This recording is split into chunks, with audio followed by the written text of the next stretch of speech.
गीता में अर्जुन को स्वयं भगवान कह रहे हैं कि उस परमेश्वर की शरण में जा, उसके लिए उन संतों के पास जा जो तत्वदर्शी हो।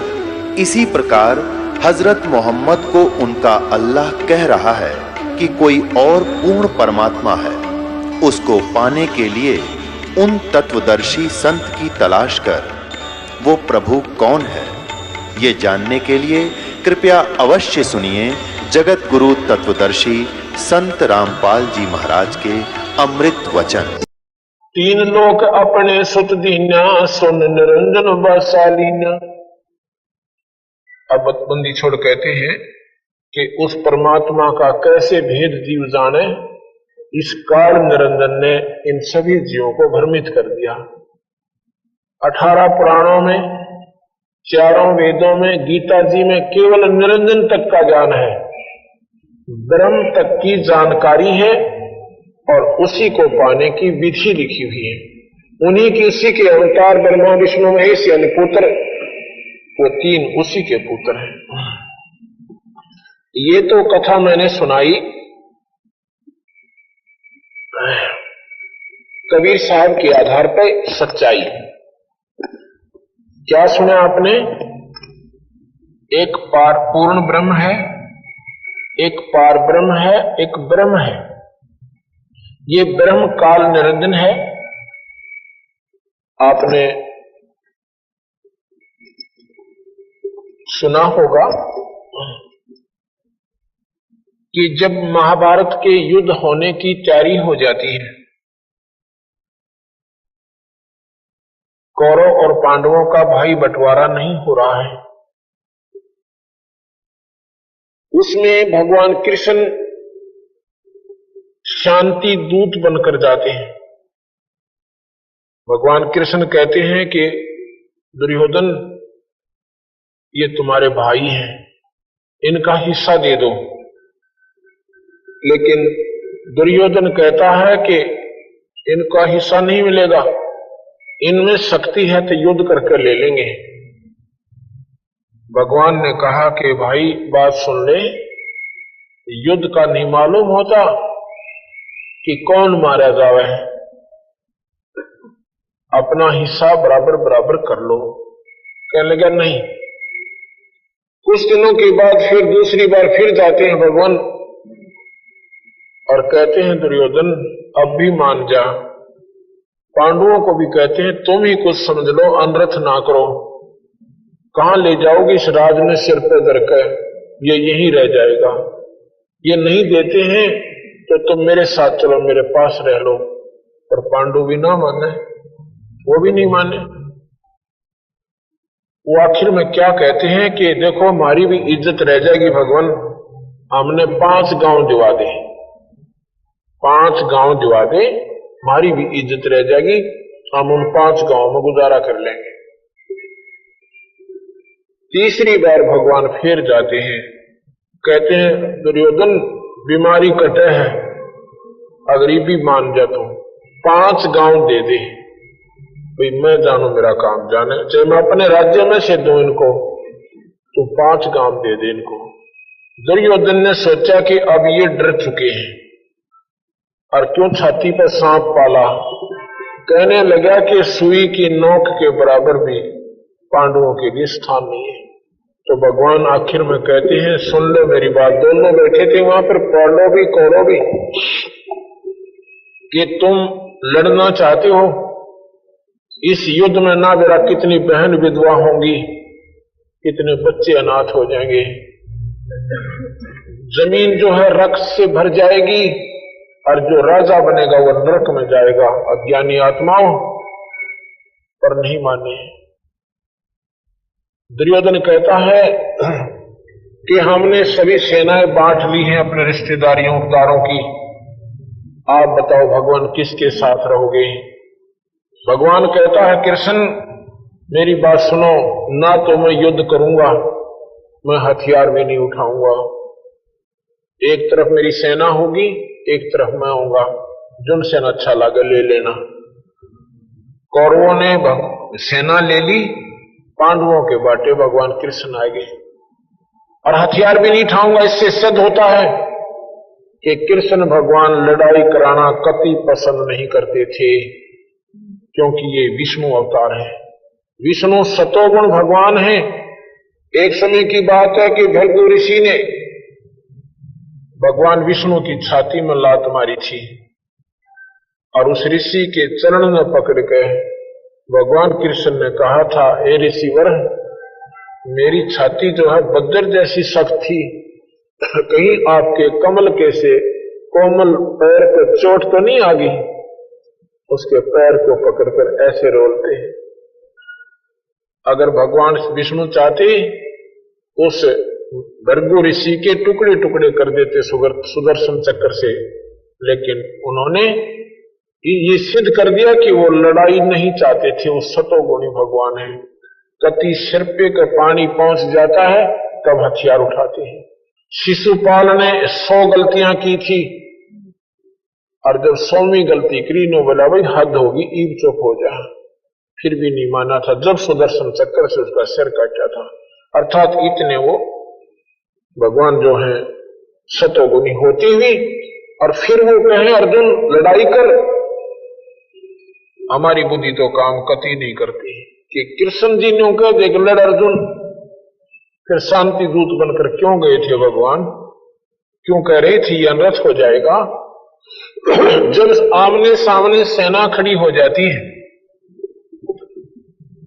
और भगवान अर्जुन के रथवान बन जाते हैं, कृष्ण सारथी बनकर जब युद्ध के मैदान में खड़े हो जाते हैं, तो अर्जुन कहता है कि एक बार मेरे रथ में दोनों सेनाओं के बीच में खड़ा कर दे भगवान, मैं देख लूं कि किसकी मां ने दूध पिया है जो अर्जुन गेर लड़ेगा। उनको तक तो लूं वो कहां कहां खड़े हैं। ऐसी हिम्मत करके वो भगवान ने जाकर के वो रथ दोनों सेनाओं के बीच में खड़ा कर दिया। अब सामने क्या देखा है अर्जुन? वो दुर्योधन के बच्चे, वो दुशासन के बालक, जिनको क्योंकि चाचे ताऊ कोई ज्यादा दूर के नहीं होते, ये तो हम अपनी नीचतावश लोग लालचवश दुश्मन बन जाते हैं। छोटे छोटे बच्चे उनको खिलाहा करते थे और वो सामने जवान बनकर, जवान बच्चे जिनको अपने चाचा चाचा कह के मुंह सूख्या करता उन बच्चों का, और अर्जुन उन्हें खिलाहा करते थे, कंधे पर बैठाते थे, लाड किया करते थे। और सामने अपनी बहनों के बटेऊ वो रिश्तेदार जिनके साथ घूमा करते थे, अपनी बहनों को, चाचे ताऊ की बहन कोई न्यारी नहीं होती, और उनको विदा किया करते थे, लाड करते थे अपनी बहनों के। और आज वो सामने वो रिश्तेदार और मरण और मारने को तैयार खड़े हैं, तो अर्जुन के मन में एक विशेष प्रक्रिया हो जाती है, साधु जैसा स्वभाव हो जाता है। ये गीता जी का प्रथम अध्याय पढ़कर देखना, आदमी का कलेजा बाहर आ जावे भगवान उस अर्जुन के विचार सुनकर। यानी विद्वान पुरुष, ऋषि भी फेल है उनके सामने, साधु भी फेल हो जाते हैं। सामने देखता है कि इन रिश्तेदारों को मार के, अपनी बहनों को विधवा करके, और इसे खून से सने हुए राज को मैं भोगूं, मेरे जैसा पापी जीव नहीं। एकदम घबरा कर और रथ के पीछे बैठ जाता है। अब जब देखा कृष्ण जी ने कि भाई अर्जुन, अरे तू कहां बैठ गया? तेरी को सेना देख करके योद्धाओं को की तो भुजाएं फड़का करती हैं, और तू कायरों की तरह पीछे क्यों बैठ गया? भाई बात बता दे। अब यहां क्या होता है? उस काल निरंजन ने जो 1 लाख जीव रोज खाता है, जिसका नाम काल है और जिसकी 1000 भुजा है, वो गुप्त शक्ति आके भगवान कृष्ण के शरीर में प्रवेश कर गई। जैसे एक प्रेत आत्मा दूसरे के शरीर में प्रवेश करके ओरिजिनल आत्मा को दबा देती है और अपनी बातें कहना शुरू कर देती है, और जब वो निकल जाती हैं, वो ओरिजिनल आत्मा जब सोझी में आती है तो वो उससे पूछते हैं ना कि आपने क्या क्या कहा था, वो कहता मुझे तो याद नहीं क्या कहा था। और जो प्रेत आत्मा उसमें प्रवेश कर गई थी वो अपनी बोली सारी बोल गई थी। ऐसे ही वो काल निरंजन 1000 भुजा का भगवान निरंजन लोक से गुप्त रूप में आया और कृष्ण जी के शरीर में प्रवेश कर गया, कृष्ण जी की आत्मा को दबा दिया। अब वो बोलता है, कौन? वो काल भगवान बोल रहा है, कहता है अर्जुन तू खड़ा हो जा। अरे नादान तू कायर हो गया, तेरी तो भुजा फड़कनी चाहिए थी। अर्जुन के कहता भगवान इसे अनरथ के राज्य से अच्छा तो मैं भीख मांग कर खा लेंगे हम, ना मेरा कितनी बहन विधवा होंगी, उनके बच्चे रोया करेंगे और हम उस राज को भोगेंगे। हम ऐसा कर्म नहीं करेंगे, मैं लड़ाई नहीं करूंगा, ये मेरा अटल निश्चय है। अब काल ने सोचा यो नाश तो हुआ नहीं, ये सर्वनाश नहीं हुआ, तो उसने उस अर्जुन को समझाना शुरू किया। पहले ज्ञान से पूछता है, भाई ऐसे कर ले तो निमित्त मात्र बन जा, तुझे पाप नहीं लगेगा, तुझे कोई दोष नहीं लगेगा। ये सब मैंने मार रखे हैं, ये मैंने सब खत्म कर रखे हैं, पता नहीं कितनी बातें करी। अब अर्जुन नहीं मानता है। 11वें अध्याय तक अर्जुन नहीं मान रहा है, ऐसे ज्ञान में उलझा लेता है भगवान को। योगी कैसे होते हैं, उनकी रहनी करनी कैसी होती है भगवान। अब काल ने सोचा यू काबू नहीं आओ भाई, ये तो कसूती तरिया उलझ गया। तो उस काल ने अपना स्वरूप दिखाना पड़ा। इतनी ऊंडी शकल, 1000 भुजा, इसे मोटे मोटे मुंह, शर इसी ऊंडी जबाड़ दाड़ नो विकराल शरीर दिखा और नो आसमान तक नजर आया। विराट रूप बना लिया काल ने, कृष्ण ने नहीं बनाया, उस काल ने खेल करा सारा। काल कौन? ज्योत निरंजन, शेरा वाली अष्टंगी का पति, ब्रह्मा विष्णु महेश का पिता, जिसने तपस्या करके ये 21 ब्रह्मांड लिए थे, जो 1 लाख जीवों का रोज आहार करता है, वो काल कहलाता है। तो जब देखा अर्जुन ने इसी बूंदी बीमारी को, पुत्र इतना महान योद्धा, उसकी शकल देखकर घबरा जाता है, कांपने लग जाता है, हथियार हाथ से छूट जाते हैं। और विचार करना बहन भाइयों, भगवान से डर नहीं लगता, भगवान की भूंडी शकल नहीं होती, और जिससे डर लगे वो भगवान नहीं हो सकता, उसको राक्षस कह सकते हैं। जिससे अर्जुन जैसे योद्धा घबरा गए और वो कहता है कि मैं, अर्जुन पूछता है कि आप कौन हो? कि मैं जंगली जानवरों में शेर हूं, मनुष्यों में राजा हूं, और पानी के जीव जंतुओं में मैं मगरमच्छ हूं। बता भाई, शेर भी वो और मगरमच्छ भी वो, यह बड़ी अच्छी बात भाई। तो अर्जुन ने बोला भगवान ने बता दो आप असलियत में क्या चीज हो, मैं आपकी बात को समझाने। 11वें अध्याय का 32वें श्लोक में क्या कहता है कि मैं काल सुवाई, मैं काल हूं और इन सबको खाने के लिए आया हूं।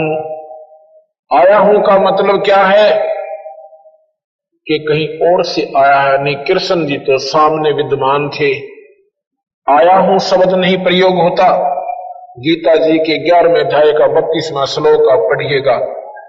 अगर इतनी फुर्सत ना हो तो हमारा यथार्थ भक्ति संदेश दूसरा भाग पढ़ लीजिए, वो बाहर स्टॉल पर मिलेगा। इसकी लागत 80 रुपए है, हम इसको 50 रुपए में देते हैं, क्योंकि ये कैप्सूल है। ये दवाई अगर समाज में जाएगी तो सच्चाई सामने आएगी। केवल 50 रुपए कीमत है इसकी, 80 रुपए में हमारी लागत आई है, केवल 50 रुपए में आपको देंगे। और अगर कोई इसने 80 से कम बनवा कर दे दे तो हम उसका शुक्र मनावाएंगे और हमारी 1000 2000 बनवा देना बेशक। ये 50 में हम देते हैं आपको। इसमें सारा विवरण दे रखा, जो कि तो श्लोक उनका सारांश, सरलार्थ फिर सारांश हमारा, हम अपनी टिप्पणी दे रखी हमने। तो जी फिर बोला भाई मैं काल हूं और इन सब को खाने के लिए आया हूं। अर्जुन क्या देख रहा है? अर्जुन ने कहे भगवान आप तो देवताओं को भी खा रहे हो, आप तो ऋषियों को भी खा रहे हो, और ये आपके ही गुणगान कर रहे हैं। तो कहता है मैं ना छोड़ू एक नबी, सारा न खाऊंगा, सर्वे लोग सारे लोग का न खा जाऊंगा।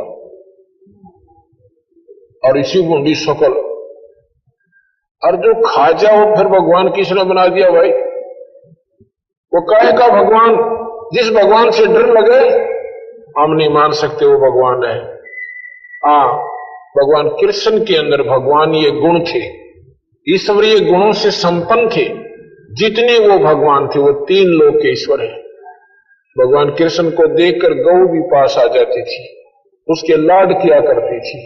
वहां के जितनी गोपियां थी उसके प्यार में मगन होकर उस भगवान के पास आ जाती थी। कृष्ण को भगवान मान सकते हैं, इस काल में भगवान कौन कह दे? ये काल ही यहाँ 21 ब्रह्मांड में सबको नाथ नचा रहा है। फिर अर्जुन कहता है भगवान, हे 1000 भुजा के भगवान, 1000 भुजा के, इसमें गीता में लिखा हुआ है 1000 भुजा के भगवान। अभी मैं आपको सुनाता हूं, अपने 4 भुजा वाले रूप में आ जाओ, मुझे तो भयभीत हो रहा हूं, मुझे डर लग रहा है। अब इन बातों से आपने ज्ञान होगा कि कितनी सच्चाई है।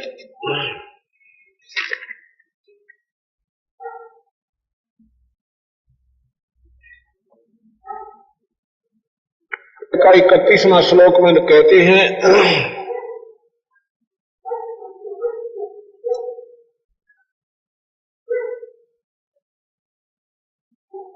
मुझे बताइए कि उग्र रूप वाले आप कौन हैं? हे देवताओं में श्रेष्ठ, आपको नमस्कार हो, आप प्रसन्न होइए। आदि रूप आपको मैं तत्व से जानना चाहता हूं, क्योंकि मैं आपकी प्रवृत्ति को भली भांति नहीं जानता। 32वें श्लोक में क्या कहते हैं कि मैं संपूर्ण लोकों का नाश करने वाला बढ़ा हुआ काल हूं। 11वें अध्याय का 32वें श्लोक में क्या लिखा है कि मैं संपूर्ण लोकों का नाश करने वाला बढ़ा हुआ काल हूं। इस समय इन सब लोगों को संहार करने के लिए आया हूं। तुम्हारे प्रतिपक्ष में जो योद्धा लोग खड़े हैं वे सब तुम्हारे युद्ध किए बिना भी नहीं रहेंगे, इन सब ने मैं मार दूंगा। आगे क्या कहते हैं? 11वें अध्याय का 21वें श्लोक में क्या लिखते हैं कि वे देवताओं के समुदाय आप में प्रविष्ट हो रहे हैं। आपके मुंह में ये देवताओं के झुंड, समुदाय माने झुंड के झुंड, 1 लाख जीव थोड़े हुआ करें, बहुत गुणों से, और सब न खा रहे हो। आप इन देवताओं के समुदाय खा रहे हो, और उनमें से कई हाथ जोड़कर आपके गुणों का, नामों का कीर्तन भी कर रहे हैं और कह रहे हैं मंगल हो, मंगल हो, मंगल हो। और आप फिर भी अमंगल कर रहे हो, आप फिर भी उनको खा रहे हो। आगे लिखा है कि हे महात्मन, गुरुओं के भी गुरु और ब्रह्मा के भी आदि करता। अब ध्यान से सुनना, गीता में लिखा है कि तू तो ब्रह्मा का भी पिता है। ब्रह्मा का पिता काल निरंजन है, कबीर साहब ने बताया, और यह गीता जी बता रही है। 11वें अध्याय का ये 37वां श्लोक है कि गुरुओं के भी गुरु और ब्रह्मा के आदि करता, आपके लिए वे सिद्ध गण नमस्कार क्यों नहीं करें? वो जितने भी जिन खावा भी तेरा हाथ भी जोड़ रहे, क्यों नहीं करें? क्योंकि आप तो ब्रह्मा के भी पिता हो। ब्रह्मा के पिता कौन है? वो काल निरंजन है, ज्योत निरंजन है। और 11वें अध्याय का 46वां श्लोक आपको क्लियर करता है, मैं आपको वैसे ही किरीट, मुकुटधारी, गदाधारी, हाथों में चक्कर लिए हुई चतुर्भुजी रूप से देखना चाहता हूं। इसलिए हे सहस्राबाहो, सहस्रा बाहु माने 1000 भुजा के भगवान। हे विश्व मूर्ते, आप उसी चतुर्भुज रूप से शंख चक्र गदा पद्म सहित हो जाइए। ये सहस्रा बाहु क्यों कहा उसने? 1000 भुजा के भगवान। 1000 भुजा का भगवान काल है।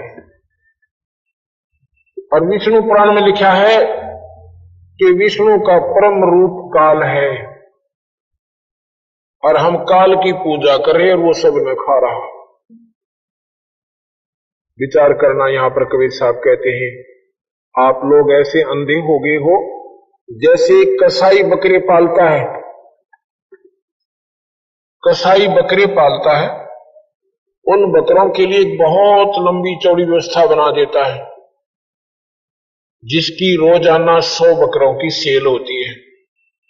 उन बकरों को चारा भी डालता है, उनको पानी भी पिलाता है, उनको हाथ फेर कर उनके ऊपर उनको प्यार करता है।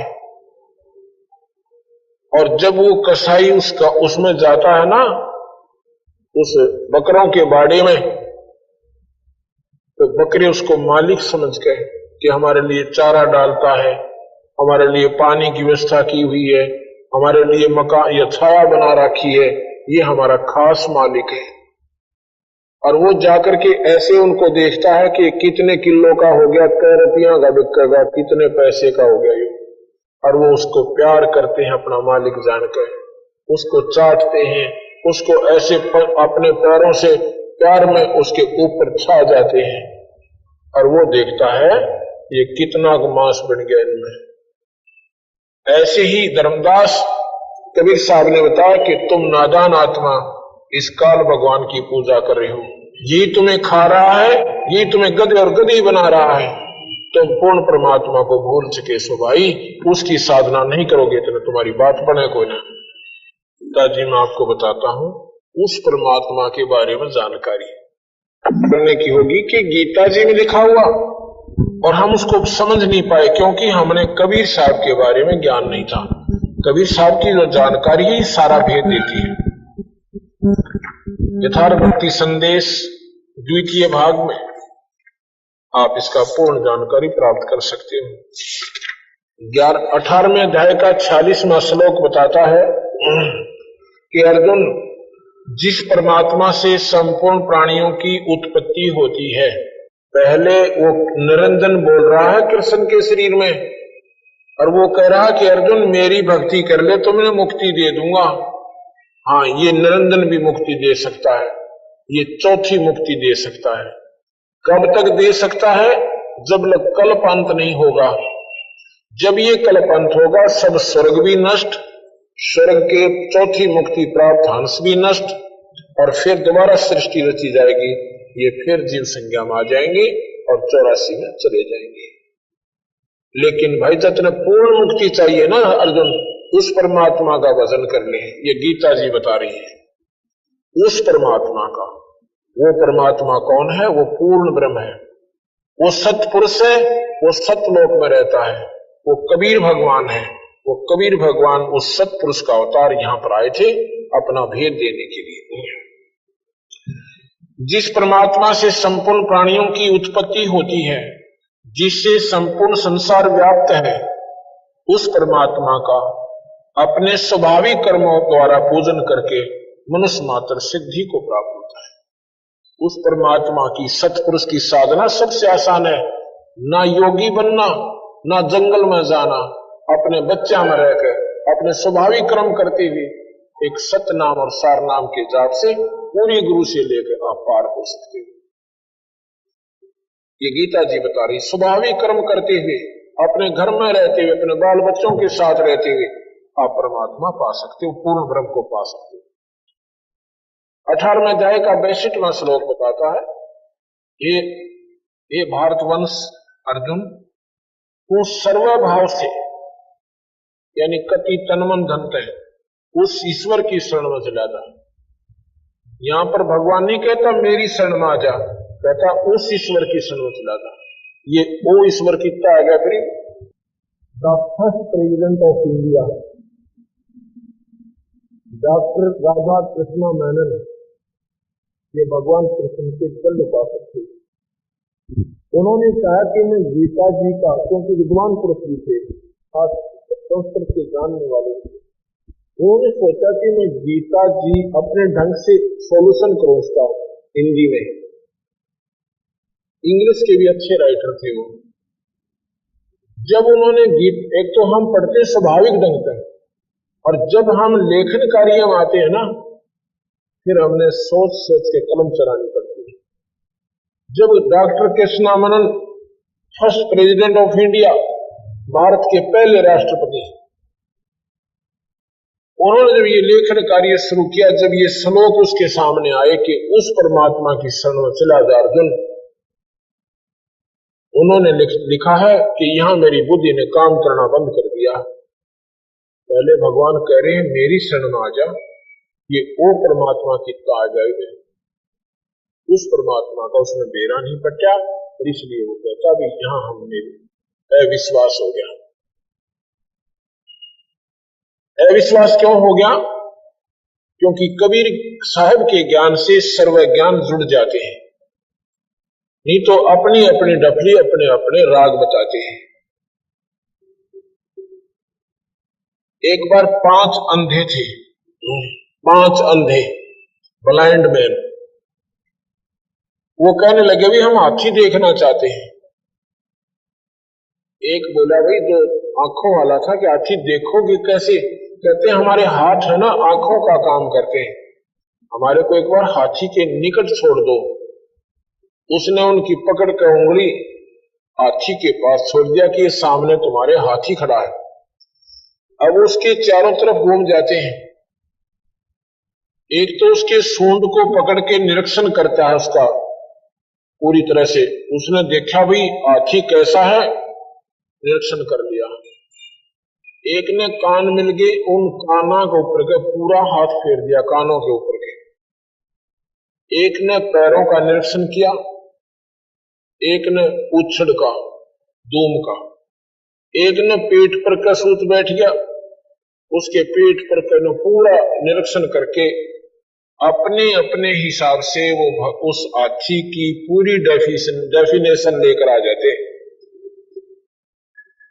एक ने पूछा भी कहां गए थे सूरदास? ने बोले हम हाथी देख कर आए हैं। बताओ भाई हाथी कैसा, तुमने देखा कैसे? आके हम हाथों से देखते हैं, फिर बताओ तो कैसा होता है? एक कहने लगा कि हाथी होता है पाइप जैसा, जिसने सूंड पर का हाथ फेर रखा था। दूसरा कहने लगा ये झूठ बोलता है, हाथी होता है छाछ जैसा, छाछ सूप जो ऐसे पछोड़ते हैं ना, उसने कानों पर का निरीक्षण कर रखा था। तीसरा कहने लगा दोनों झूठ बोलते हैं, हाथी होता खंबे जैसा, खंबे जैसा, उसने पैरों पर के हाथ फेर रखा था। क्योंकि उन्होंने देखा जो उनका हाथ लग गया वहां तक आए, आगे कुछ पाया नहीं। उन्होंने सोचा बस यहीं तक आया थी, आगे तो और कुछ आ गए। उन्होंने उस पैरों को ये मान लिया इतना ही हाथी है। चौथा कहने लगा ये तो तीनों बेवकूफ लगते हैं, इन्होंने हाथी देखा नहीं, हाथी बेल्ट जैसा होता है, उसने पूछड़ पर हाथ फेर रखी थी दोम पर कर। पांचवा कहने लगा ये चारों के चारों नालायक हैं, इन्होंने हाथी देखा नहीं, हाथी होता है बटोड़े जैसा। बटोड़े को ये नहीं जानते होंगे किसा हो से, एक उपले होते हैं ना गोबर के। इधर हरियाणा में उनकी एक ऐसे उनको रख के ना और ऊंचा टीला सा बना देते, फिर उसको गोबर से ऊपर से ऐसे प्लास्टर कर देते हैं, उबड़ खाबड़ सा होता है और भारा बहुत बन जाता है।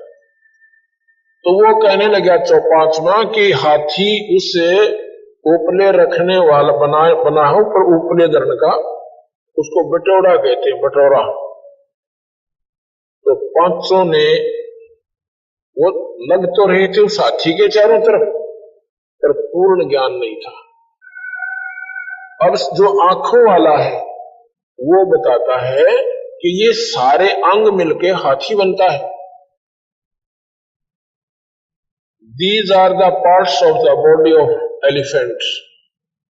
ये हाथी के शरीर के हिस्से बता रहे हो, ये सारा मिलकर हाथी बनता है। ऐसे ही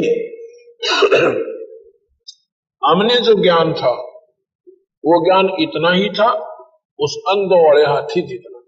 कबीर साहब ने ये सारे हाथी को सुचारू कर दिया कि ये सारा मिलके ऐसे बनेगा, ये सारा ही हाथी है, ये सभी भगवान है, लेकिन पूर्ण परमात्मा सत्पुरुष है, ये इसके अंग है, ये सारे के सारे इसके पार्ट्स हैं।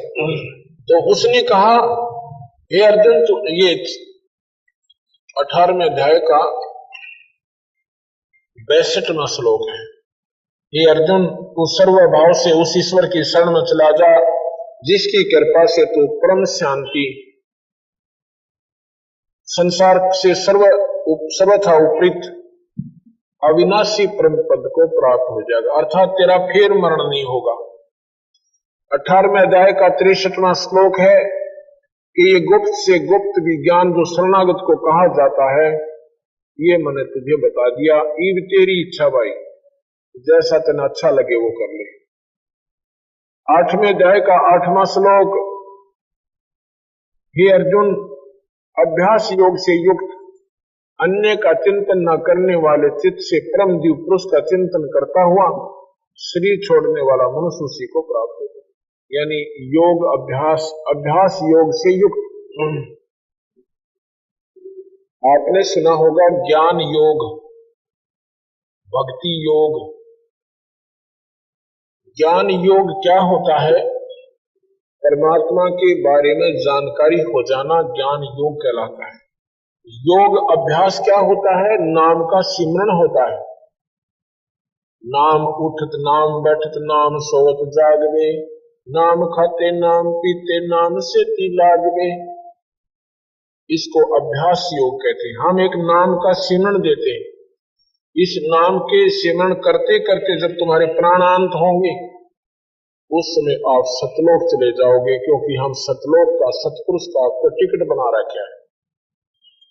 इसका प्रमाण गीता जी में 8वें अध्याय का 8वां श्लोक दे रहा है कि अभ्यास योग से युक्त, यानी जिसकी सबल सूरज का अभ्यास बन जाएगा वो गीता जी में निचोड़ कर दिया है। जो अनादि काल से, ये 15वां अध्याय का 4था श्लोक, ये 15वें अध्याय का 4था श्लोक है कि अनादि जिस पर, उसके बाद उस परम पद परमात्मा की खोज करनी चाहिए। परम पद, उस श्रेष्ठ भक्ति और उस ईश्वर की हमने खोज करनी चाहिए जिसको प्राप्त हुए मनुष्य फिर लौटकर नहीं संसार में आते, और जिससे अनादि काल से चली आने वाली सृष्टि विस्तार को प्राप्त हुई है। अनादि काल से किससे हुई है? ये पूर्ण परमात्मा से निरंजन मांग कर लिया था तप करके, ये सृष्टि विस्तार को प्राप्त हुई है। उस आदि पुरुष परमात्मा की शरण में मैं हूं, ऐसा विचार करते हुए उस परमात्मा का भजन करना चाहिए। अब विचार कर लेना, अब वो परमात्मा कौन है? वो पूर्ण ब्रह्म परमात्मा सत्पुरुष है, अनंत कोटि ब्रह्मांड के मालिक है। अब उस परमात्मा की भक्ति के लिए हमने कोशिश करनी पड़ेगी। जहां से हम आए थे वही हमने फिर जाके सथा स्थान मिलेगा। यहाँ पर अपना किसी का कोई स्थायी स्थान नहीं है। हमने स्वर्ग सुना है, स्वर्ग सबसे घटिया आइटम है। स्वर्ग वो स्थान है जहां हमारी पुण्य कमाई खत्म होती है। जब हम स्वर्ग की आस्था करके पुण्य करते हैं, अपने पुण्यों की पूंजी ले जाकर के हम स्वर्ग पहुंच जाते हैं, इन द हेवन। और वहां जाकर के क्या होता है? हमारी सारी कमाई वहां पर डिपॉजिट करा ली जाती है। उसके आधार पर हमारा वहां स्वर्ग के अंदर पीरियड निर्धारित कर दिया जाता है, समय। और जब वो पूंजी खत्म हो जाती है, वो पुण्य खत्म हो जाते हैं, हमारे को धक्का दे दिया जाता है, वो देव शरीर छीन लिया जाता है, जैसे मानव शरीर छीन लिया जाता है, और फिर नरक में ठोक दिए जाते हैं। नरक के बाद 84 लाख जोनियों में डाल दिए जाते हैं। अब ये हमारा स्वर्ग था। गरीबदास जी महाराज कहते हैं, इंद्र दा राज कागदा बेस्टा, इंद्र स्वर्ग का राजा होता है। एक समय की बात है कि एक मार्कंडे नाम के ऋषि एक साधना कर रहे थे। इंद्र क्या होता है? ये देवराज कहलाता है, स्वर्ग का राजा होता है। इंद्र अपने पुण्यों के आधार पर इंद्र बनता है, कोई तप करके और कोई अश्वमेध यज्ञ करके, जैसे बलि राजा ने की थी। और इंद्र को हिदायत होती है कि तेरे पीरियड के दौरान, तेरे राज्यकाल के दौरान अगर किसी ने इंद्र की पदवी प्राप्त योग्य कोई साधना कर ली तो तेरी पदवी छीन के उसको दे देंगे। उसकी पूजा को खंड करवाना तेरा काम होगा कि तेरे समय के दौरान कोई दूसरा इंद्र की पदवी के योग्य ना हो जाए। इंद्र ने दो चीज अच्छी नहीं लगती, एक तो कोई धर्म करता है उसको धर्म नहीं करने देगा, उसमें खंड कर देगा, आंधी छोड़ देगा, तूफान छोड़ देगा, बारिश कर देगा, यानी कोई पंगा पा देगा। और दूसरा तप नहीं करने देता कि कई तरह तप करके कोई राज ना छीन ले। एक समय मार्कंडे ऋषि तप कर रहे थे बंगाल की खाड़ी में। जब उसने काफी दिन तपस्या करते होते तो विष्णु की तरफ से संकेत जाता है कि ऐसे ऐसे तेरे फलाने स्थान पर कोई साधु अपनी साधना कर रहा है और तेरी पदवी छीनी जाएगी। इंद्र उसी समय अपने हथकंडे अपनाने शुरू कर देता है। उसने एक सुंदर उर्वशी भेजी औरत और कहा कि उस मार्कंडे ऋषि के तप को भंग करके आओ। उर्वशी आई, सैकड़ों नाच नाची, नाना प्रकार की एक्टिंग की, और मार्कंडे ऋषि आधी आंखें खोल रहे हैं, आधी बंद किए हुए हैं। वो नाच नाच के तंग आकर आखिर में निवस्त्र हो जाती है। जब मार्कंडे ऋषि कहता है, बेटी, ए बहनी, ए माई, यहाँ क्या करने आई? तो वह कपड़े पहनकर कहती है कि मार्कंडे, तू कहां थी? तेरी समाधि ना जाने। ने बोला, मैं बताऊं कहां थी? तेरे जैसी तो वहां पैर धो रही थी उन जिनके मैं नाच देखूं था। तेरे जैसी जो है ना, तू नाच बंधन के आई थी, तेरे जैसी तो उस ब्रह्मलोक के अंदर जिन जो नाच रही थी उनकी दासी थी, मैं क्या देखूं तने। अर्थात ब्रह्मलोक के सुख के सामने ये सुख जीरो था। अन्य बोला, तेरे तो कोई और सुथरी हो ना, उसने भेज दे। तो अन्य बोली, इंद्र की पटरानी मैं ही हूं महाराज। फिर इंद्र मरेगा जब के करेगी। इंद्र का 72 चौकड़ी युग राज्य होता है। स्वर्ग का राजा का 72 चौकड़ी युग। एक चतुर्युगी में चौकड़ी में 4 युग आते हैं, सतयुग, त्रेता, द्वापर और कलयुग। नो बोली जी, मैं 14 इंद्र वरूंगी। इंद्र की पटरानी का नाम सची होता है और उसको कहती है कि मेरी तो उम्र नौकीनों बनी रहेगी और मैं पटरानी रहूंगी और 14 इंद्र अपना समय चले जाएंगे और मैं पटरानी उनकी बनी रहूंगी। मैं 14 इंद्र वरूंगी। मार्कंडे ने बोला, वह 14 भी मरेंगे, फिर क्या करेगी कि वह तो गधे बनेंगे और मैं गधी बनूंगी।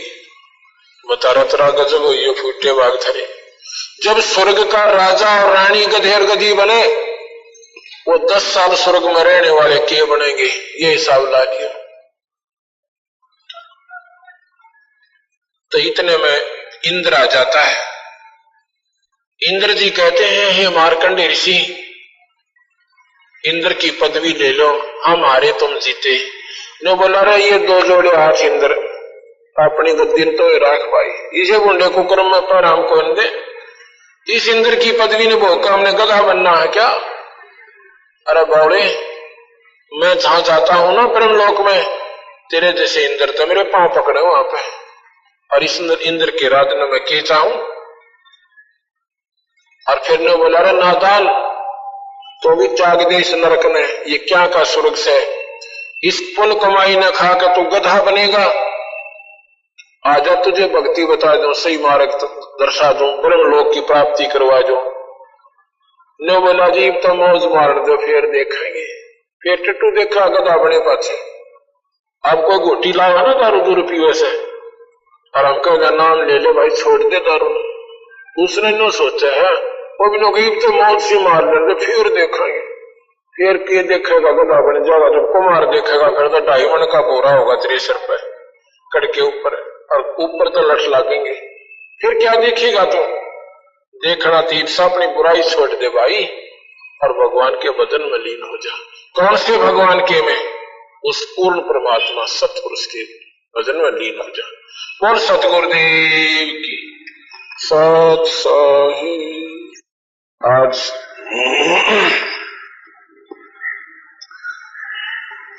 इस विशाल सत्संग का ये द्वितीय दिन है। जैसा कि कल आपने सत्संग में सुना था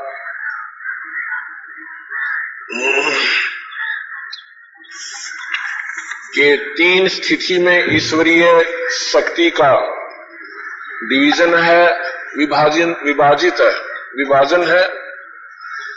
जैसे ब्रह्म, परब्रह्म और पूर्ण ब्रह्म। हमारे सभी शास्त्र, जिसमें 4 वेद, गीता जी और उपनिषद, 6 शास्त्र, रामायण, महाभारत,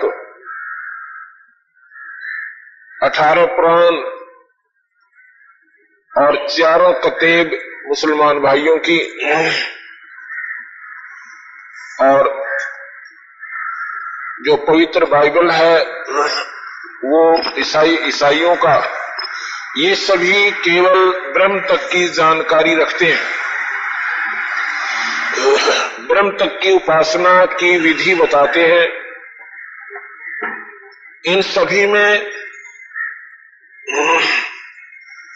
वेदों और गीता जी को प्रमुखता दी जाती है, क्योंकि इनमें उस परम पिता परमात्मा, यहाँ के काल भगवान निरंजन जी का पूर्ण मार्गदर्शन है, श्रेष्ठ विधि है।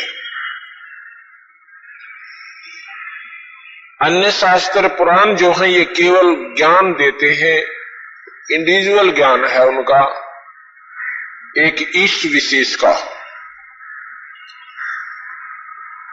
विष्णु पुराण विष्णु जी के बारे में जानकारी देता है, उनका जीवन चरित्र है, उनकी लीलाओं का ज्ञान कराता है।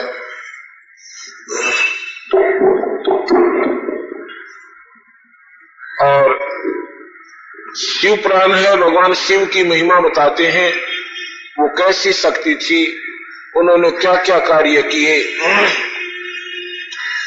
अपने। तो वो सारे के सारे जो 18 पुराण हैं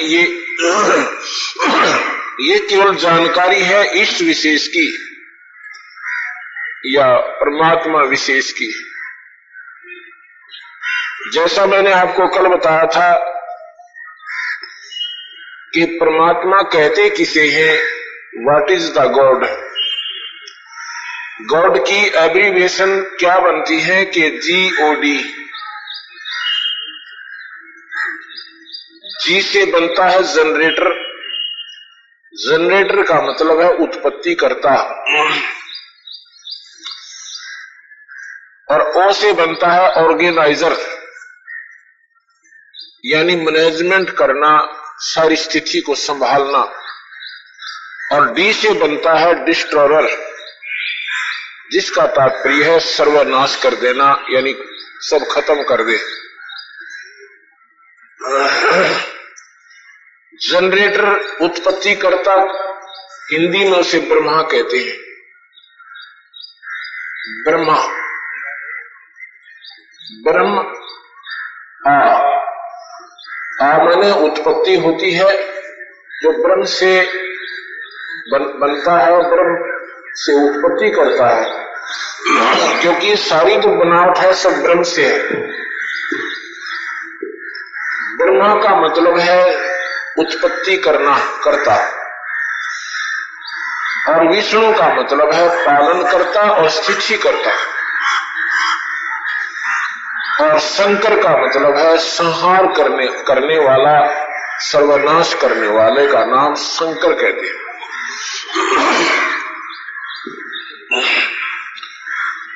तो ये तीनों भगवान मतलब मालिक।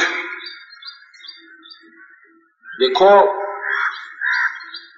मालिक भगवान को कहते हैं, उसको पति भी कहते हैं।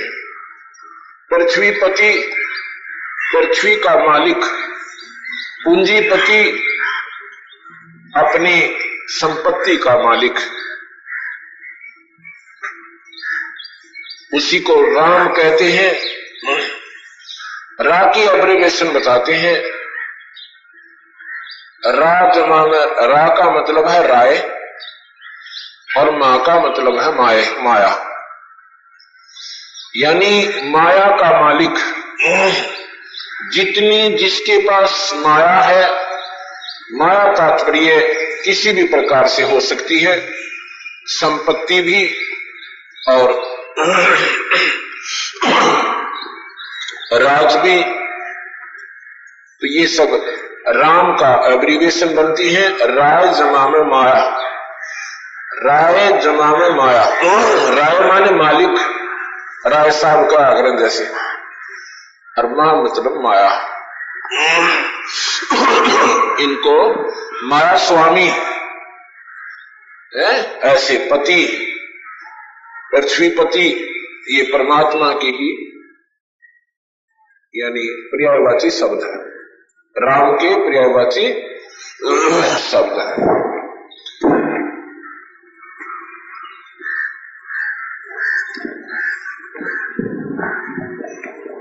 शास्त्र हमारे हैं। इन शास्त्रों में जितना भी ज्ञान है केवल ज्योति निरंजन काल भगवान का है। जो गीता में कहता है कि मैं काल हूं अर्जुन और सबको खाने के लिए आया हूं।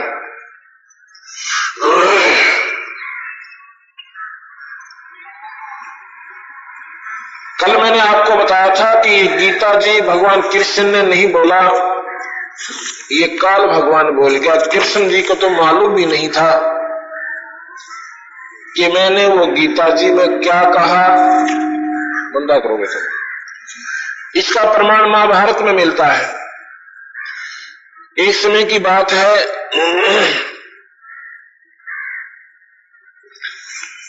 ये महाभारत जब समाप्त हो लिया, पांडव विजयी हुए, राजा युधिष्ठिर को राजगद्दी देकर के भगवान कृष्ण द्वारका जाने की तैयारी कर रहे हैं। उससे एक दिन पूर्व उन्होंने सत्संग का आयोजन किया। किसने? भगवान कृष्ण ने। सत्संग एक बाहर बहुत सुंदर बगीचे में व्यवस्था की गई थी। सभा में सभी भक्तजन बैठे हुए थे, राजाजन बैठे हुए थे। अर्जुन और कृष्ण उस वाटिका में टहल रहे हैं। अर्जुन कहता है, भगवान जो आपने गीता सुनाया था ना महाभारत के समय, वो कृपा मुझे फिर सुनाइए।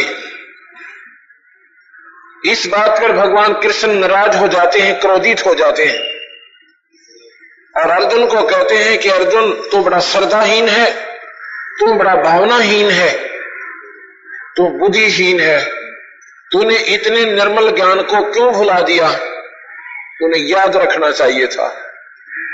और स्वयं भगवान कहते हैं कि मुझे तो अब पूरा याद नहीं मैंने क्या कहा था।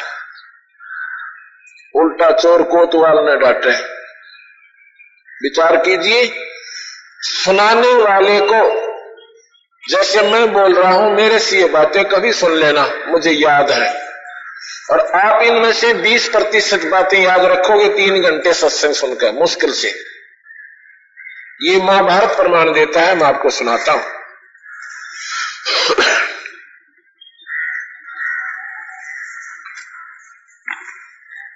ये मेरे पास महाभारत रखा है। बहुत पुराना शास्त्र है। ये संक्षिप्त महाभारत 2 भागों में है। इसके अंदर प्रमाण है। इसमें से मैंने इस यथार्थ भक्ति संदेश दूसरे भाग में जो का जो प्रमाण इसका एज इट इज कॉपी करवा रखी है कि किसी को विश्वास हो तो इस यथार्थ भक्ति संदेश को सत्य मानकर उनको सत्य मान ले, और नहीं तो ये शास्त्र खरीद कर इसका अध्याय नंबर भी और प्रश्न नंबर भी इसमें प्रमाणित किया हुआ है।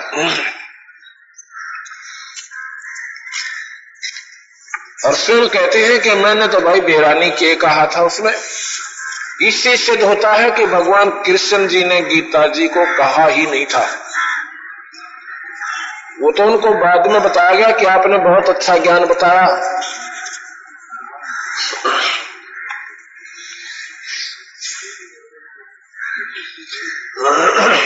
यथार्थ भक्ति संदेश प्रश्न नंबर 441 विचार करें।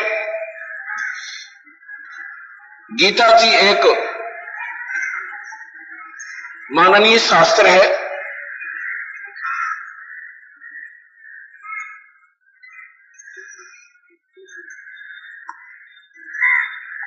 उसमें भी यही प्रमाण है कि अर्जुन मैं ब्रह्म काल तो पिता हूं,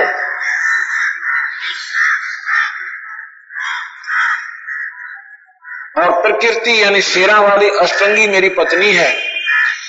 मैं काल उसकी योनि में स्त्री इंद्री में गर्भस्थान में बीज छोड़ता हूं। ये न्यो का न्यो लिख रखा गीता जी में जो मैं सुना रहा हूं आपको। उसी उससे 3 गुण रज सत और तम उत्पन्न हुए उसी से, और यही तीनों गुण जीव आत्मा को देही में बांधकर उलझा कर रखते हैं।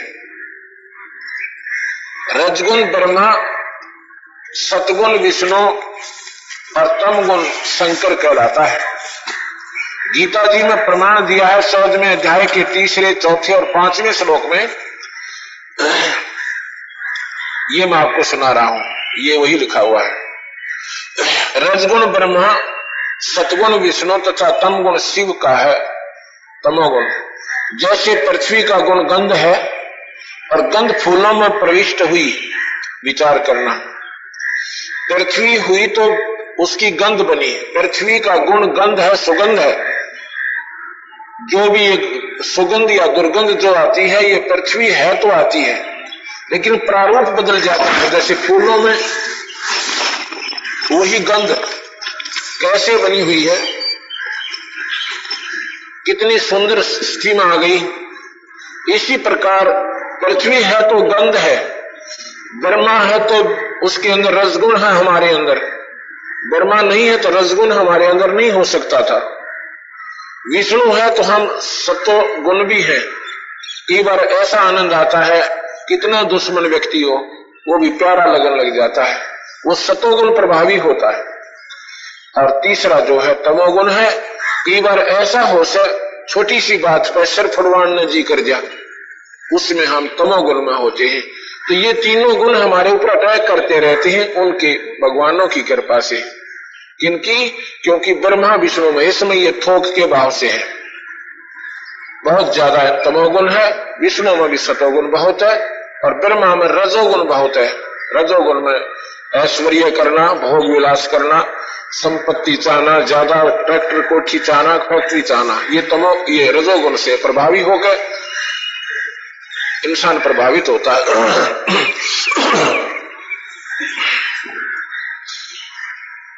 इसी प्रकार तीनों देवता आकार रूप में है, अपने अपने लोकों में है। जो महाब्रह्मा, महाविष्णु, महाशिव और दिखाई दिए थे वो स्वयं निरंजन काल है। उसे विष्णु भी कहते हैं, क्योंकि विष्णु का अर्थ है पालन करता। जैसा कि वेदों में कहा है, वेद ब्रह्म निरंजन काल तक ही भेज देते हैं। निरंजन लोक को परमधाम राजधानी कहा है, क्योंकि वेद ज्ञाताओं को ब्रह्म काल तक ही ज्ञान है। इसलिए इस परम पुरुष सनातन भगवान अव्यक्त अजन्मा नाम रखकर स्तुति गाते हैं, और यही काल अंत में सबको खा जाता है। इसी काल की महिमा इन सभी शास्त्रों में गाई गई है।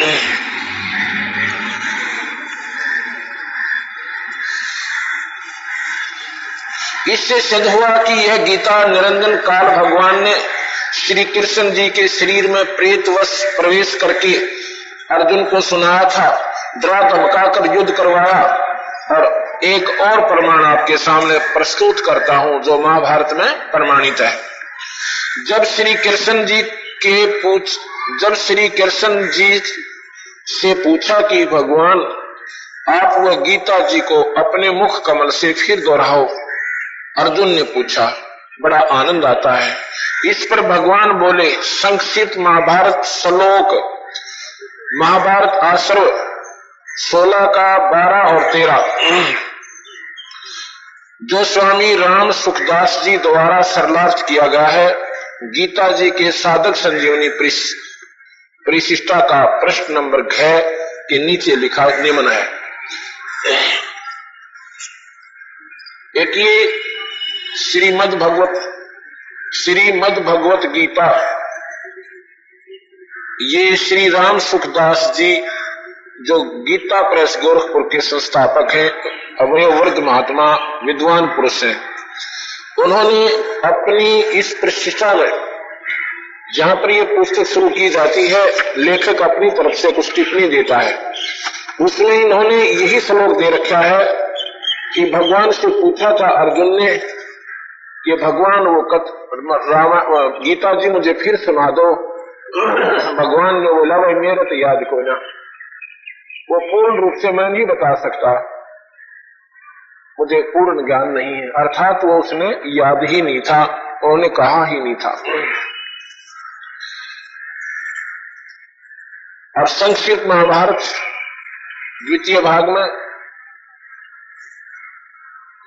श्री कृष्ण का अर्जुन से सिद्ध महर्षि और काश्यप का संवाद। पांडुनंदन अर्जुन श्री कृष्ण के साथ रहकर बहुत प्रसन्न थे। उन्होंने एक बार उस रमणीय सभा की ओर दृष्टि डालकर भगवान से यह वचन कहा। कौन सी सभा? जो सत्संग सुनने के लिए आई हुई थी और दोनों भगवान और अर्जुन वाटिका में घूम रहे थे। तो अर्जुन ने उस सभा की तरफ देखकर फिर भगवान से प्रार्थना की, ये वचन कहा कि देवकी नंदन, जब युद्ध का अवसर उपस्थित था उसमें मुझे आपके महात्म का ज्ञान और ईश्वरीय स्वरूप का दर्शन हुआ था। आप देखो, ईश्वरीय स्वरूप का दर्शन हुआ था, अर्थात कृष्ण भगवान नहीं था।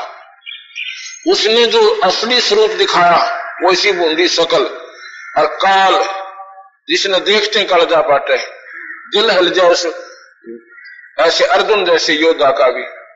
और भगवान से डर नहीं लगता, कभी नहीं लगेगा।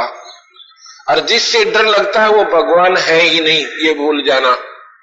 इन देवी देवता ने क्यों पूजना, इन पितरों को क्यों पूजते हो? डरते पूजते हैं। और जिनसे डर लगे वो कभी आपको फायदा नहीं दे सकते, वो अंत में हानि ही देंगे। भगवान से डर नहीं लगता, आनंद आता है, हरदम खुशी बनी रहती है, उसके दर्शनों की अभिलाषा बनी रहती है। और जिस तरह डर लगे वो भगवान नहीं हो सकता, ये बिल्कुल। और जिसका नाम काल, स्वयं कहता मैं काल हूं, और उसकी पूजा करना महामूर्खता है, वो नहीं बख्शेगा। स्वयं कहता मैं सब न खाऊं और ऋषियों को खाऊं और महर्षियों को खाऊं, देवता ने खान लग रहा, और हम उसकी पूजा करके उसकी भी पूजा ना करते हम तो और कति निम्न सतर पाएंगे। भूतों की, प्रीतों की, पितरों की, माता की, मसानी की और छोटे देवता में उलझ गए। तो इन बातों को आप ध्यान से सुनते रहोगे, आपको एक न्यारी दिशा मिलेगी भक्ति की, आपको सच्चाई का पूर्ण रूप से ज्ञान होगा। तो यहां क्या कह रहे हैं?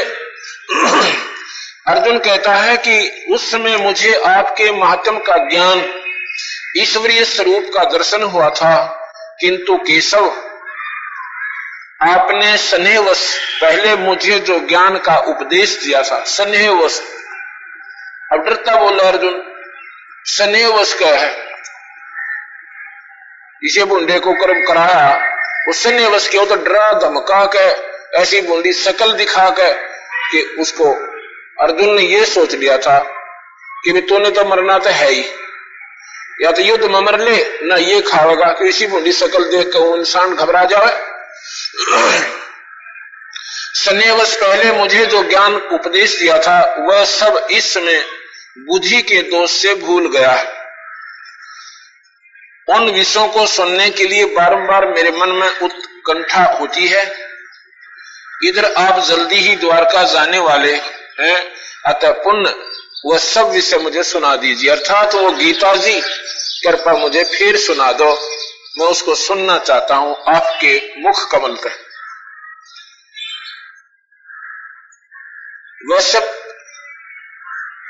वैशम प्राण जी कहते हैं, अर्जुन के ऐसा कहने पर वक्ताओं में श्रेष्ठ महातेजस्वी भगवान श्री कृष्ण ने उन्हें गले से लगाकर इस प्रकार उत्तर दिया।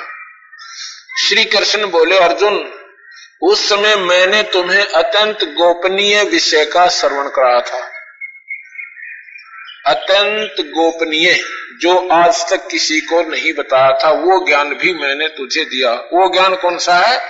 वो 14वें अध्याय का वो ज्ञान है, वो किसी को नहीं बताया था कि मैं कौन हूं। 11वें अध्याय में भी उसने बताया कि मैं काल हूं, अपनी शकल दिखाई, इसी बद शकल दिखाई, कहने की ये मेरा ओरिजिनल रूप है, ये मेरा असली स्वरूप है, और इस स्वरूप को कोई नहीं देख सकता, न वेदों में वर्णित किसी साधन से, न गीता में लिखे हुए किसी श्लोक या साधन से। मेरा कोई भी एट एनी कॉस्ट मुझे इस रूप में कोई नहीं देख सकता जो मैंने आज तेरे को दिखाया। तो आज के आंट लागी थी उसको स्वरूप दिखाने की, क्योंकि वो अनरथ करवाना था, अनरथ करवाने के लिए दिखाया था, और उस स्वरूप का आज तक ना किसी दर्शन हुआ से और ना ही शायद होगा, ऐसा लिखा हो गीता में। और कहते हैं कि इस रूप को, जो मेरा असली रूप है, इसमें कोई नहीं देख सकता, कोई नहीं ढूंढ सकता, ना वहां पहुंच सकते जहां मैं रहता हूं। तो गरीबदास जी कहते हैं कि तीनों देवा वाकु धावे, निरंजन का वो पार नहीं पावे। ये ब्रह्मा विष्णु महेश भी अपने से भगवान अपने पिता को भी नहीं ढूंढ पा रहे हैं। गोपनीय विषय का श्रवण करा था, अपने स्वरूप भूत धर्म सनातन पुरुषोत्तम तत्व का परिचय दिया था, और नित्य लोकों का भी वर्णन किया था। किंतु तुमने जो अपनी नासमझी के कारण उस उपदेश को याद नहीं रखा, ये कृष्ण जी अर्जुन को कह रहे हैं कि किंतु तुमने अपनी नासमझी के कारण उस उपदेश को याद नहीं रखा, यह जानकर मुझे बड़ा खेद हुआ। उन बातों का अब पूरा स्मरण होना संभव नहीं जान पड़ता। भगवान कह रहे हैं, जो गीता जी में मैंने आपको बताया था, अब उसको पूरा का पूरा मेरे बस की बात नहीं, तुम्हें बता दो, और तूने याद क्यों नहीं रखा? पांडुनंदन, निश्चय ही तुम बड़े श्रद्धाहीन हो। अब उन पर डांट मार रहा है भगवान कृष्ण पर, कृष्ण अर्जुन पर, कि पांडुनंदन निश्चय ही तुम बड़े श्रद्धाहीन हो, तुम्हारी बुद्धि अच्छी नहीं जान पड़ती। और तेरे की अब सुन लो इनकी बात, ये शास्त्र महाभारत सुना रहा हूं, और ये शास्त्र नहीं किसी अन्य राइटर के हैं, दूसरे के अदर राइटर के नहीं, ये एक ही राइटर है इनका, गीता जी का, महाभारत का, वेदों का, पुराणों का, सुख सागर का, ये सब एक ही राइटर है, श्री वेद व्यास जी। और वेद व्यास जी ने ये गीता भगवान के द्वारका जाने के भी 50-100 वर्ष बाद इधर लिखवाई थी, और वेद व्यास को तो पूरी गीता याद आ गई जो उन्होंने लिखवा दी, और भगवान कहता मैंने याद को ना। अब विचार कर लेना इन बातों पर, घना कहना शोभा नहीं देगा।